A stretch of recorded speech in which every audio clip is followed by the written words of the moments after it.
નમસ્કાર, સીએનબીસી બજારની આ ખાસ રજૂઆત બજેટથી અપેક્ષા રિયલ એસ્ટેટની બજેટથી અપેક્ષા પ્રોપર્ટી ગુરુના ખાસ એપિસોડમાં હું ઝરણા કંટી આપનું સ્વાગત કરું છું. અને હવે બજેટને ગણતરીના જ દિવસો બાકી છે અને દરેક સેક્ટરની પોતપોતાની આશા અપેક્ષા છે અને રિયલ એસ્ટેટને પણ ખાસા લાંબા સમયથી ઘણી બધી આશા અપેક્ષાઓ છે. ખાસ કરીને અફોર્ડેબલ હાઉસિંગને બૂસ્ટ મળે એ એક મોટી આશા અહીંયા આગળથી બની રહી છે અને આ સિવાય પણ ઘણી બધી આશા અપેક્ષા છે. નરેટકો હોય, ક્રેડાઈ હોય, આના દ્વારા આની ઘણી બધી રજૂઆતો પણ કરવામાં આવી છે. પ્રેઝન્ટેશન નાણામંત્રીને આપવામાં આવ્યા છે. હવે બજેટમાં આમાંથી કઈ આશા અપેક્ષા પૂરી થાય છે એના ઉપર આપણી નજર બનેલી રહેશે અને સીએનબીસી બજારના આ બજેટના દિવસના ખાસ વિશ્લેષણમાં પણ આપ અમારી સાથે બની રહેશો. પણ આજે આપણે ખાસ વાત કરવાના છે કે શું આશા અપેક્ષા પ્રોપર્ટી માર્કેટ આ રિયલ એસ્ટેટને લગતી મળે આ બજેટથી રાખી રહ્યું છે. અને આ ખાસ ચર્ચામાં આપણી સાથે જોડાયા છે સુરેશ પટેલ, જેઓ નરેટકો નેશનલના સેક્રેટરી છે, નરેટકો ગુજરાતના ચેરમેન છે અને સાથે જ સૂર્યા ગ્રુપના સીએમડી પણ છે. અને આજે આપણી સાથે ચર્ચામાં તેજસ જોશી પણ જોડાયા છે, જેઓ ક્રેડાઈ ગુજરાતના પ્રેસિડેન્ટ છે અને વિવાન ઇન્ફ્રાના એમડી છે. અને સાથે જ ઉમેશ ઉત્તમ ચંદાણી જોડાયા છે, જેઓ એમડી છે દેવ એક્સેલરેટર્સના. આપ ત્રણેયનું સ્વાગત છે સીએનબીસી બજાર પર. અને જે રીતે આપણે જાણીએ છીએ, હવે 1 ફેબ્રુઆરીએ બજેટ રજૂ થવાનું છે અને ઘણી બધી આશા અપેક્ષા આપણને ખાસ બની રહી છે. સુરેશજી, સૌથી પહેલાં આપની સાથે ચર્ચાની શરૂઆત કરવા માંગીશ કે ઘણા સમયથી આપણે જોઈ રહ્યા છીએ કે એક અફોર્ડેબલ હાઉસિંગની વ્યાખ્યામાં જે 45 લાખની કેપ છે એ હટાવવાની માંગ અને એક અફોર્ડેબલ હાઉસિંગને ઇન્ફ્રાનો દરજ્જો અપાયો છે, પણ આખા રિયલ એસ્ટેટ સેક્ટરને આ એક આપવામાં આવે એ ખાસા લાંબા સમયથી એક માંગ આપણે થતી જોઈ રહ્યા છે. પણ બજેટમાં આ માંગને પાછલા 2-3 વર્ષની અંદર તો વાચા નથી આપવામાં આવી. હવે અફોર્ડેબલ હાઉસિંગની સપ્લાય પણ ઘટતી જોવા મળી રહી છે. તો કઈ રીતે તમે જોઈ રહ્યા છો, શું આ વખતે સરકાર અફોર્ડેબલ હાઉસિંગ ઉપર ધ્યાન આપશે અને આ બજેટમાં કોઈ અફોર્ડેબલ હાઉસિંગને બૂસ્ટ મળી શકે? આઝાદીના 75 વર્ષ પછી ખરેખર આ દેશમાં દરેકને પોતાનું ઘર હોવું જોઈએ, દરેકને પોતાની છત હોવી જોઈએ. પ્રધાનમંત્રીનું સ્વપ્ન છે હાઉસિંગ ફોર ઓલ. એટલે આપણે ઈચ્છીએ કે દેશમાં દરેકે દરેક વ્યક્તિને કાં તો પોતાનું ઘર હોય, કાં તો ભાડાના ઘરની અંદર બી એને રહેવા માટે એક છત મળી રહે. અને એના માટે જરૂર છે હાઉસિંગ રિવોલ્યુશનની. એટલે જેમ હરિત ક્રાંતિ આવી, શ્વેત ક્રાંતિ આવી, એમ હવે દેશમાં દરેક વ્યક્તિને પોતાનું ઘર મળી રહે, ઘરનું ઘર મળે કે ભાડાનું ઘર મળે, એ દિશામાં સરકારે ઝડપથી પગલાં લેવાની જરૂરિયાત છે. આ વખતે કેન્દ્ર સરકાર પાસે દેશમાં આપણને અપેક્ષા છે કે દરેકને વ્યાજબી ભાવે પોતાનું ઘર મળી રહે, અથવા તો જે લોકો ભાડાના ઘરમાં રહેવા માગે છે એને ભાડાના ઘર સહેલાઈથી ઉપલબ્ધ થાય. અત્યારે આટલા આઝાદીના 75 વર્ષ પછી પણ દેશમાં જે રીતે ઝૂંપડપટ્ટીઓ છે, જે રીતે મકાન દરેકને લેવાનું પોસાઈ નથી રહ્યું, એ માટે સરકારે અત્યારે ઝડપથી પગલાં લેવાની જરૂર છે કે કેવી રીતે લોકોને આપણે વ્યાજબી ભાવે પોતાનું ઘરનું ઘર આપી શકીએ. એટીઆઈબીની જે શરૂઆતની થોડા વર્ષો પહેલાંની કેન્દ્ર સરકારની યોજના હતી કે જે લોકો 1 બેડરૂમ, 2 બેડરૂમ કે 3 બેડરૂમના નાના ઘર બનાવે એ લોકોને ઇન્કમ ટેક્સમાં રાહત આપવામાં આવે, ટેક્સમાં રાહત આપવામાં આવે કે જેથી કરીને વધુમાં વધુ લોકો પોતે આ પ્રકારના મકાનો બનાવે, ડેવલપરો પણ બનાવી શકે. જણાબેન, આપને જાણીને આશ્ચર્ય થશે કે અત્યારે હાલ દેશમાં આટલું કર્યા પછી પણ ઝૂંપડપટ્ટીઓમાં રહેવાવાળો વર્ગ દેશમાં મોટા શહેરોમાં, ખાસ કરીને મહાનગરોમાં, ઘટતો નથી. અને જે લોકોને પોતાનું ઘર લેવું છે એને આપે જેમ કહ્યું એમ 45 લાખની એક કેપ આપવામાં આવી છે. હવે અત્યારે હાલ એફોર્ડેબલ હાઉસિંગની વાત કરતા હોઈએ તો 1 બેડરૂમ કે 2 બેડરૂમના મકાનોથી ઉપરના જે મધ્યમ વર્ગને કે લોઅર મિડલ ક્લાસને મકાનો લેવા છે એના માટે આ એક ટેક્સની જોગવાઈ કરવાની જરૂર છે. બીજું, જે લોકો હાઉસિંગના મકાનો લેવા માગે છે એને ઓછા વ્યાજે મકાનની લોન ઉપલબ્ધ થવી જોઈએ. અને જે ડેવલપરો 1 બેડરૂમના કે 2 બેડરૂમના એફોર્ડેબલ હાઉસિંગ બનાવવા માગે છે એને ફાઇનાન્સ પણ ઓછા વ્યાજ દરે સરકારે ઉપલબ્ધ કરી આપે એ માટેની એક સબસિડાઇઝ વ્યાજની આયોજન પણ કરવું જોઈએ. એટલે આ વખતે કેન્દ્ર સરકાર પાસે અપેક્ષા છે કે જૂની જે એટીઆઈબીની સ્કીમ હતી સરકારની એ ફરીથી લાવવામાં આવે કે જેથી લોકો એફોર્ડેબલ હાઉસિંગ બનાવી શકે. આજે આપણે જાણીને આશ્ચર્ય થશે કે દેશમાં જેટલો બી હાઉસિંગનો સપ્લાય છે એમાં એફોર્ડેબલ હાઉસિંગ અત્યારે લઘુત્તમ લેવલે છે. એટલે એફોર્ડેબલ હાઉસિંગ 1 કે 2 બેડરૂમના મકાનો બહુ જ ઓછા બની રહ્યા છે. દેશમાં અત્યારે 20%થી ઓછો સપ્લાય 1 અને 2 બેડરૂમના મકાનોનો છે, 3 બેડરૂમના નાના મકાનોનો છે. એટલે અત્યારે હાલ મોટા મકાનો બની રહ્યા છે, પણ પ્રજાને જેની જરૂરિયાત છે એવા મકાનો નથી બની રહ્યા. એટલે આ વખતે કેન્દ્ર સરકાર કેવી રીતે ટાઉન પ્લાનિંગ એક્ટમાં સુધારા કરીને અને કેવી રીતે એફોર્ડેબલ મકાનો મળી શકે, કે પછી એફોર્ડેબલ મકાનોના લીઝિંગ ઉપર મકાનો ડેવલપર બનાવી શકે, તો લીઝિંગના માટે પણ ટેક્સેશનના બેનિફિટની જોગવાઈ કરવી જોઈએ. વિદેશમાં આ માટે ઘણી બધી જોગવાઈઓ છે. આપણા દેશમાં આ વખતે જોગવાઈ કરાશે એવું આ વખતે આપણા નાણામંત્રી નિર્મલા સીતારામન જ્યારે નવું બજેટ રજૂ કરી રહ્યા છે ત્યારે એ હાઉસિંગ સેક્ટરને અને ખાસ કરીને national real estate development council નારેડકોને આ માટે ઘણી બધી અપેક્ષાઓ છે. ઘણી બધી અપેક્ષાઓ છે અને અફોર્ડેબલ હાઉસિંગ પર ખાસ કામ કરવાની જરૂર છે. જે રીતે અહીંયા આગળથી સુરેશજી આપણને જણાવ્યું, 45 લાખની કેપ દૂર કરવીની જરૂર છે, ATIBને ફરીથી લાવવામાં આવે, આ એક અહીંયા આગળથી ડિમાન્ડ રહેતી દેખાઈ રહી છે. અને પોતાનું પાકું ઘર બને એને માટે જો આપણે અફોર્ડેબલ હાઉસિંગની તો જરૂર છે જ, પણ સાથે રેન્ટલ હાઉસિંગ ઉપર પણ કામ થવું જોઈએ. આ એક મોટી જરૂરિયાતો અહીંયા આગળથી આપણે અહીંયા જોઈ રહ્યા છે. રેન્ટલ હાઉસિંગ અંગે પણ આપણે વાત કરીશું, પણ તેજસભાઈ, જે રીતે આપણે અહીંયા આગળથી ચર્ચા કરી કે અફોર્ડેબલ હાઉસિંગને બૂસ્ટ આપવાની જરૂર છે, એની સપ્લાય ખાસી એવી ઘટી રહી છે. અને જે ચર્ચા આપણે કરી રહ્યા હતા, સુરેશજીએ જણાવ્યું કે એક તો ATIB જેવા પ્રાવધાનને ફરીથી લાવવામાં આવે એટલે એક સપ્લાય સાઇડ અફોર્ડેબલ હાઉસિંગને બૂસ્ટ મળે, અને ડિમાન્ડ સાઇડ બૂસ્ટ બનાવવા માટે અહીંયા આગળથી રાહત દરે કમસે કમ પહેલું ઘર લેનારાને વ્યાજમાં રાહતના વ્યાજમાં એક લોન મળવી જોઈએ. એ રીતનું કંઈક થવું જોઈએ. આપને શું લાગે છે, આવા કોઈક પગલાં સરકાર લઈ શકે છે?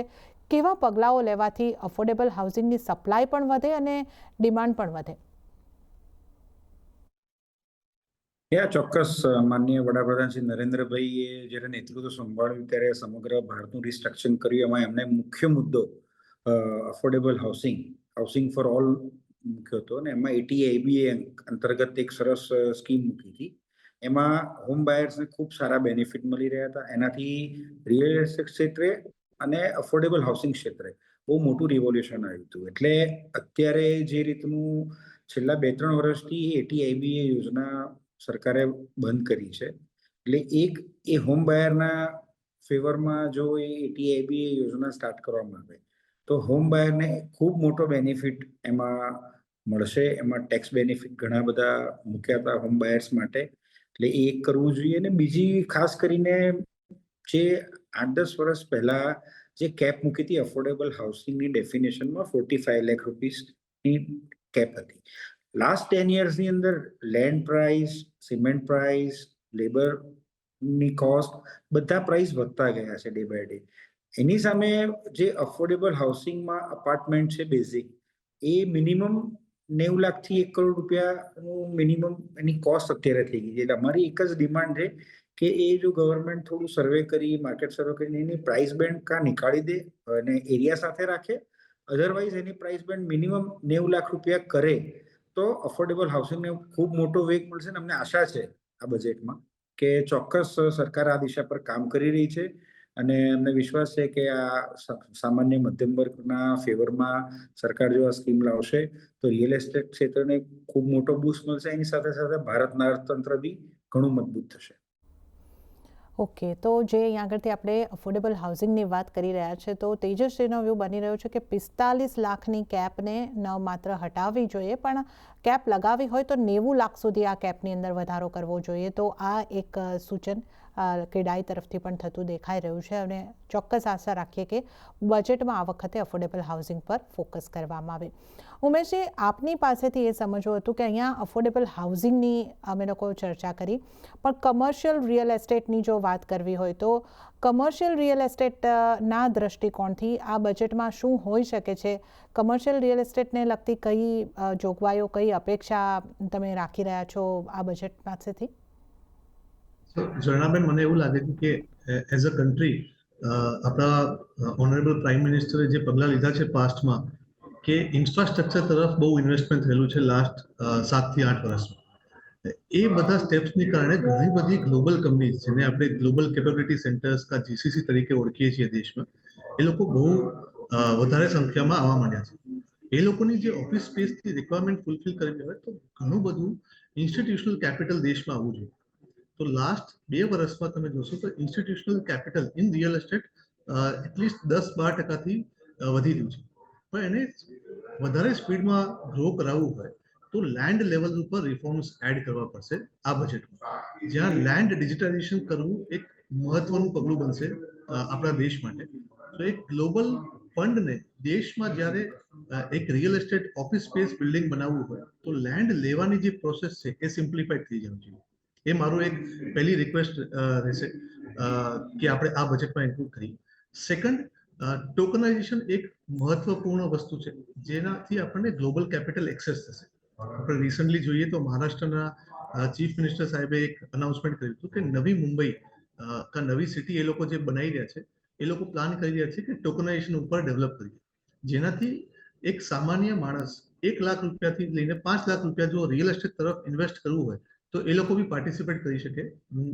ખાલી ઇન્ડિયામાંથી નહીં પણ ગ્લોબલી જેને ઇન્ડિયાનું ગ્રોથ સ્ટોરીમાં પાર્ટિસિપેટ કરવું હોય તો એ ટોકનાઇઝેશનથી એ લોકો પાર્ટિસિપેટ કરી શકે. અને ત્રીજી મારી રિક્વેસ્ટ રહેશે કે જે કોમર્શિયલ રિયલ એસ્ટેટ ડેવલપર્સ છે જે લોકો માત્ર લીઝિંગ માટે બિલ્ડિંગ બનાવી રહ્યા છે એ લોકોને ડેફિનેટલી જીએસટી નું ઇનપુટ મળવું જોઈએ. જેમ તેજસભાઈ આપણું ધ્યાન દોર્યું કે લાસ્ટ 3 વર્ષમાં જે બિલ્ડિંગ બનાવવા માટેના જે ઇનપુટ પ્રોડક્ટ છે એની પ્રાઇસીસ બહુ વધી ગઈ છે. સો એના રિલેટેડ જેટલું કોસ્ટ છે એ બી ડેવલપર્સ માટે વધી રહ્યું છે. આપણે દેશને ગ્રો કરાવવું હોય અને ગ્લોબલ કંપનીઝને સપોર્ટ કરવું હોય, દેશની એમએસએમઈઝને સપોર્ટ કરવું હોય તો લીઝિંગથી એ લોકો ગ્રો થઈ શકશે ઓફિસ સ્પેસીસમાં. ડેવલપર્સને આપણે એમ્પાવર કરીએ કે એ લોકો જીએસટી ઇનપુટ લઈ શકે. જો એ લોકો લીઝિંગ કરવા માટે એસેટ બનાવતા હોય તો એ એમના માટે એક મોટો સેવિંગ થશે ઇન્વેસ્ટમેન્ટ માટે અને એ બેનિફિટ એન્ડ યુઝરને પાસ થશે જેની કારણે લીઝિંગનો કોસ્ટ ઓછો થશે. સો આ મારી 3 દરખાસ્ત છે આ બજેટમાં એડ કરવા માટે. આપે ઘણી બધી બજેટથી અપેક્ષાઓ છે સારી રીતે અહીંયા આગળથી સમજાવી છે. વધારે એ આપણે જાણવું હતું કે આપણે જે રીતે જોઈ રહ્યા છે ઘણા બધા પ્રોજેક્ટ આપણે લોન્ચ થતા જોઈએ છે પણ ઘણા એવા પ્રોજેક્ટ છે કે જે અમુક વખત અમુક કારણોસર અટકી જતા હોય છે જે ફંડિંગની સમસ્યાને લઈને થતા હોય છે. હવે પાછલા બજેટમાં સ્વામી ફંડ જેવું એક આવા લાસ્ટ માઇલ ફંડિંગ માટે સરકાર દ્વારા પ્રયાસ કરવામાં આવ્યો હતો, એ કેટલો સફળ રહ્યો છે અને આ વખતના બજેટમાં શું એમાં પણ કોઈ ભંડોળનું ફાળવણીમાં વધારો કરવામાં આવી શકે કે કોઈક ફેરફારની જરૂર છે? સ્વામી ફંડ છે તે સ્ટ્રેસ પ્રોજેક્ટ, એટલે પ્રોજેક્ટમાં બુકિંગ લેવલ આગળ વધ્યું હોય પણ પ્રોજેક્ટ કન્સ્ટ્રક્શન લેવલે અટકી પડ્યા હોય એના માટે કેન્દ્ર સરકાર દ્વારા સારી યોજના લાવવામાં આવી છે અને એનો લાભ ઘણા બધા પ્રોજેક્ટોને મળી અને એનું ભંડોળ માત્ર કન્સ્ટ્રક્શનમાં જ વપરાય છે. એટલે પ્રોજેક્ટ અધૂરા રહ્યા હોય પૂરા થાય છે અને જે લોકોએ બુકિંગ કરાવ્યું છે એને લાભ મળે છે.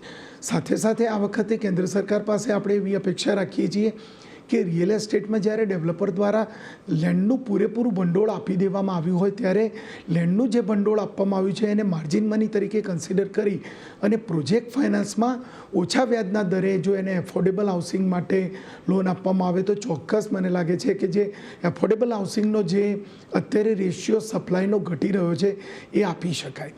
બીજો એક બેનિફિટ જે કેન્દ્ર સરકાર પાસે અપેક્ષા રાખવામાં આવે છે એ છે કે સ્ટાન્ડર્ડ ડિડક્શન જે છે વ્યાજના લાભ આપવામાં આવે છે એન્ડ યુઝર્સને, એનો 2 લાખની સ્ટાન્ડર્ડ ડિડક્શનની લિમિટ છે.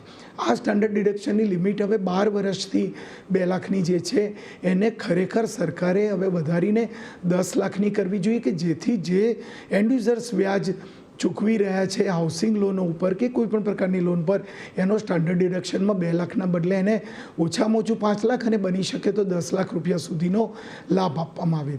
બીજું જે પ્રોજેક્ટો લીઝિંગ માટે કરવામાં આવતા હોય એમાં જેમ આપણને હમણાં વાત કરી કે એ લીઝિંગ માટે જે કંઈ જીએસટી ચૂકવવામાં આવે એ જીએસટીનો લાભ જે પ્રોજેક્ટ ડેવલપ કરવામાં આવ્યો છે એના કન્સ્ટ્રક્શન પાછળના જેમ કમર્શિયલ પ્રોજેક્ટમાં મળે એ જ રીતે લીઝિંગ પ્રોજેક્ટને પણ એનો લાભ મળવો જોઈએ.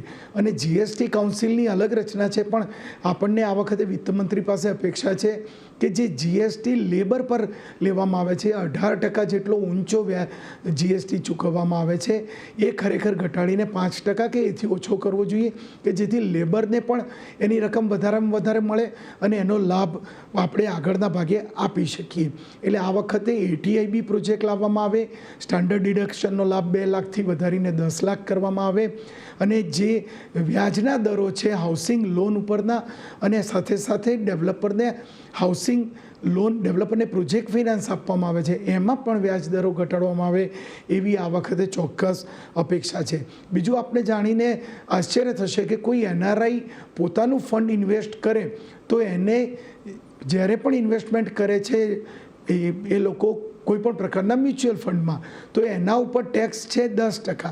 જ્યારે કોઈ ભારતીય પોતાના ઇન્કમ ટેક્સ ચૂકવે છે તો એને એના ભારતીયને 30%થી લઈને 40% સુધીનો ઇન્કમ ટેક્સ ચૂકવવો પડે છે. આ જોવા જઈએ તો વ્યાજના આ ઇન્કમ ટેક્સના દરોમાં પણ જે મોટો ગેપ છે એ પણ દૂર કરવો જોઈએ અને જેમ NRIને લાભ મળે છે એવો અહીંયા પણ ચૂકવવાવાળા લોકોને ઇન્કમ ટેક્સમાં પણ મોટો લાભ મળવો જોઈએ એવી આ વખતના બજેટમાં અપેક્ષા છે. કે તો આ ઘણી અપેક્ષાઓની આપણે અહીં આગળથી વાત કરી અને જે રીતે લીઝિંગને માટેના બનતા પ્રોજેક્ટને માટે એક રાહતની વાત કરી અને અગાઉના સવાલમાં આપણે જે ઉલ્લેખ કર્યો હતો કે એક રેન્ટલ હાઉસિંગની પણ જરૂર છે. તેજસજી, આપની પાસેથી એ જાણવું હતું કે જો હાઉસિંગ ફોર ઓલ કરવું હોય અને જે આપણે વાત કરી રહ્યા હતા કે મોટા શહેરોમાં હજી ઝૂંપડપટ્ટી છે, દરેકને પાકું ઘર મળે એવું જો કરવું હોય તો રેન્ટલ હાઉસિંગ ઉપર પણ કામ થવું જોઈએ. હવે પાછલા બજેટમાં રેન્ટલ હાઉસિંગની વાત થઈ હતી પણ એ માત્ર વર્કર્સ માટે હતી. શું આ વખતે આપણે કોઈ રેન્ટલ હાઉસિંગ પોલિસી આવતી જોઈ શકીએ? એવા કોઈ સૂચનો આપના તરફથી પણ કરવામાં આવ્યા છે કે કોઈ અપેક્ષા આ સંદર્ભે રાખી શકાય?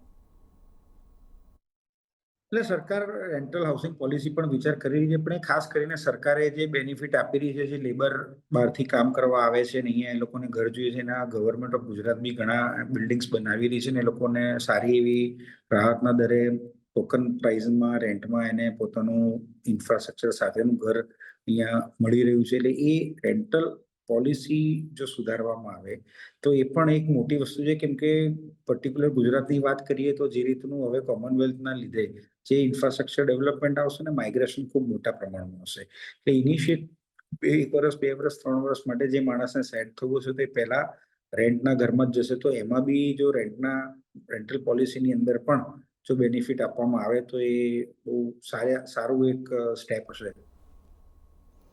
ઓકે, તો રેન્ટલ હાઉસિંગ ઉપર પણ અહીંયા આગળથી કામ થઈ શકે છે અને આપણે રેન્ટલ હાઉસિંગ માટે પણ એક અપેક્ષા અહીંયા આગળથી રાખી રહ્યા છે. ઉમેશજી, હવે આપની પાસેથી એ જાણવું હતું કે કમર્શિયલ રિયલ એસ્ટેટની આપણે વાત કરી, ઓવરઓલ હવે આપણે રેસિડેન્શિયલ કમર્શિયલ ઓવરઓલ રિયલ એસ્ટેટની જો વાત કરીએ તો આપના મતે આ બજેટમાં શું હોઈ શકે છે? મારા હિસાબે રિયલ એસ્ટેટ એક એવી ઇન્ડસ્ટ્રી છે જે દેશમાં 7 થી 8% જીડીપીનું કન્ટ્રીબ્યુશન થઈ રહ્યું છે. એક મોટી ઇન્ડસ્ટ્રી છે જે હિસાબે ગ્રોથ થઈ રહ્યું છે અને સ્પેસિફિકલી ગુજરાતમાં જે કોમનવેલ્થ થઈ રહ્યું છે જેના હિસાબે એક્સપોનેન્શિયલ ગ્રોથ જે એડ થવાનું છે, મને એવું લાગે છે કે નેક્સ્ટ 5 વર્ષમાં 2030 સુધી 13 થી 14% contribution real estate as an industry GDP તરફ કરશે. આવી એક ઇમ્પોર્ટન્ટ ઇન્ડસ્ટ્રીને બજેટમાં એક ઇમ્પોર્ટન્ટ સ્ટેપ અને કન્સિડરેશનમાં આપવું જોઈએ, જેમાં મેં કીધું કે પ્રાઇમરીલી લેન્ડ લેવલથી રિફોર્મ્સ લાવવા જોઈએ. લેન્ડ ડિજિટાઇઝેશન મારા હિસાબે એક ઇમ્પોર્ટન્ટ સ્ટેપ થશે દેશ માટે, જ્યાં ગ્લોબલ કેપિટલ આપણે ઇન્વાઇટ કરીશું. સેકન્ડલી, જે સ્પીડથી આપણું અર્બનાઇઝેશન થઈ રહ્યું છે, એટલું પ્રેશર વધી રહ્યું છે પ્રાઇમરી સિટીઝ ઉપર, એ પ્રેશર થોડું ડિક્રીઝ કરવા માટે ટિયર 2 સિટીઝ જે છે એને વધારે ગ્રોથ આપવું પડશે. સિટીઝ જેમ કે અમદાવાદ છે, જયપુર છે, ઇન્દોર છે, કોઇમ્બતુર, બરોડા, આ જે ટિયર 2 સિટીઝ છે એને એક બીજા લેવલનો ગ્રોથ આપવો પડશે, જેમાં ડેવલપર્સને થોડીક સબસિડી આપે કે લીઝિંગ માટે એ લોકો જો અસેટ બનાવતા હોય તો એમને જીએસટીની રાહત મળવી જોઈએ. અને ત્રીજું છે જેમાં ટોકનાઇઝેશન, જે મેં તમને કીધું પહેલા કે ગ્લોબલ કેપિટલને એક્સેસિબલ કરવું જોઈએ. એક કોઈ સામાન્ય માણસને 1 લાખ રૂપિયા જો રિયલ એસ્ટેટ ઇન્ડિયાના ગ્રોથ સ્ટોરી ઉપર નાખવા હોય, ઇન્વેસ્ટ કરવા હોય તો એક પ્લેટફોર્મ હોવું જોઈએ જે એ કેપિટલ દેશમાં આવી શકે. તમામ અપેક્ષાઓ આપણે અહીંયા આગળથી રાખી રહ્યા છે બજેટ પાસેથી. તેજસ્વી, આપના મતે શું હોઈ શકે છે? આ બજેટમાં શું ખાસ હોવું જોઈએ? એટલે આમ તો લગભગ બધી જ રજૂઆત કરી દીધી છે, પણ અફોર્ડેબલ હાઉસિંગમાં જે જીએસટીના બેનિફિટ છે અને આ જે ATIBA અંતર્ગતની જે યોજના ફરી ચાલુ કરવામાં આવી અને જે 90 લાખની આપણે વાત કરી કે એની પ્રાઇસ બેન્ડ જે 45 લાખની 90 લાખ કરવામાં આવે, એ આ મુખ્ય મુદ્દાઓ ક્રેડાઈના છે. જો આ વસ્તુ કરીને ઇઝ ઓફ ડુઈંગ અંતર્ગત જો ફાસ્ટ પ્રોજેક્ટ અપ્રુવલ્સ આપવામાં આવે, આ ત્રણેય વસ્તુ કરવામાં આવશે તો 100% સામાન્ય માણસને ઘર પણ સસ્તું મળશે અને ઘણા બધા બેનિફિટ થશે. એટલે મારી લગભગ એ જ રિક્વેસ્ટ છે ભારત સરકારને કે આવનારા બજેટની અંદર મધ્યમ વર્ગને ધ્યાનમાં રાખીને ચોક્કસ એ દિશામાં કામ કરી રહ્યા છે અને એ દિશામાં ચોક્કસ સારા સમાચાર આપણને આ બજેટમાં જોવા મળશે. ઓકે, તો આ મુખ્ય માંગણીઓ અને અપેક્ષાઓ અહીં આગળથી આપણે રાખી રહ્યા છે. હવે આપણે સુરેશજીનો વ્યૂ પણ જાણી લઈએ. સુરેશજી, આપના હિસાબે આ બજેટમાં એવી કઈ બાબતો હશે જે એક ઉલ્લેખ આપણે અમદાવાદમાં જે રીતની કોમનવેલ્થ ગેમ થવા થઈ રહી છે, ત્યારબાદ ઓલિમ્પિક ગેમ્સ છે, તો ઘણું બધું ઇન્ફ્રાસ્ટ્રક્ચર ત્યાં ડેવલપ થવાનું છે. એને માટે કેન્દ્ર સરકાર, રાજ્ય સરકાર પણ વાતો અને જે યોજનાઓ બનાવી રહી છે, ફાળવણી કરી રહી છે. શું બજેટમાં પણ કોઈ ખાસ એલોકેશન હોઈ શકે કે અન્ય આપ કઈ રીતે જોઈ રહ્યા છો, કઈ બાબતો આ બજેટમાં સમાવેશ થયો હશે? રોકાણની રીતે જોવા જઈએ તો ગુજરાત અત્યારે વિશ્વનું સૌથી વધારે ટોપ ડેસ્ટિનેશન કહી શકાય. આપણા આદરણીય પ્રધાનમંત્રીએ બી કહ્યું કે અત્યારે કરો અથવા ક્યારેય નહીં, એવું સ્ટેજ અત્યારે હાલ હવે ગુજરાત માટે છે. ગુજરાતમાં આપણે જેમ કહ્યું એમ કોમનવેલ્થ અને એના પછી ઓલિમ્પિકની બી વાત છે. એટલા માટે અમદાવાદ કે ગાંધીનગરના આ જે પોકેટ છે એની અંદર કેન્દ્ર સરકાર દ્વારા આગામી 3 વર્ષમાં લગભગ 1 લાખ કરોડ રૂપિયા જેટલું નવું રોકાણ આવશે અને એની સાથે સાથે પ્રાઇવેટ સેક્ટર દ્વારા પણ નવું બીજું 2 લાખ કરોડનું રોકાણ આવશે. જ્યારે 3 વર્ષની અંદર 3 લાખ કરોડ જેટલું મોટું રોકાણ આવી રહ્યું હોય અને ઇન્ફ્રાસ્ટ્રક્ચરના કામો થતા હોય, ત્યારે ગુજરાત માટે અને ખાસ કરીને અમદાવાદ માટે આ બેસ્ટ ઓપોર્ચ્યુનિટી છે લોકોના ઇન્વેસ્ટ કરવા માટે અને બધાને.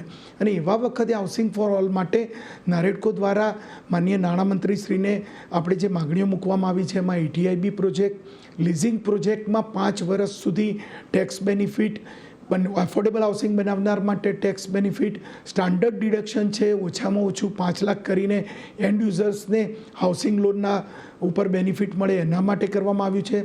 GSTમાં લેબર ઉપર GST કેવી રીતે ઘટાડી શકાય, કમર્શિયલ પ્રોજેક્ટની અંદર GSTનું સેનવેટ કેવી રીતે આપી શકાય, લીઝિંગ પ્રોજેક્ટ ઉપર કેવી રીતે આપણે સેનવેટ આપી શકીએ અને એ રીતના ઘણા બધા બેનિફિટો આપી અને ખાસ કરીને હાઉસિંગ પ્રોજેક્ટને ઓછા વ્યાજ દરે પ્રોજેક્ટ લોન બેન્કો દ્વારા ઉપલબ્ધ કરાવી શકાય, આ બધી માગણીઓ મૂકવામાં આવેલી છે.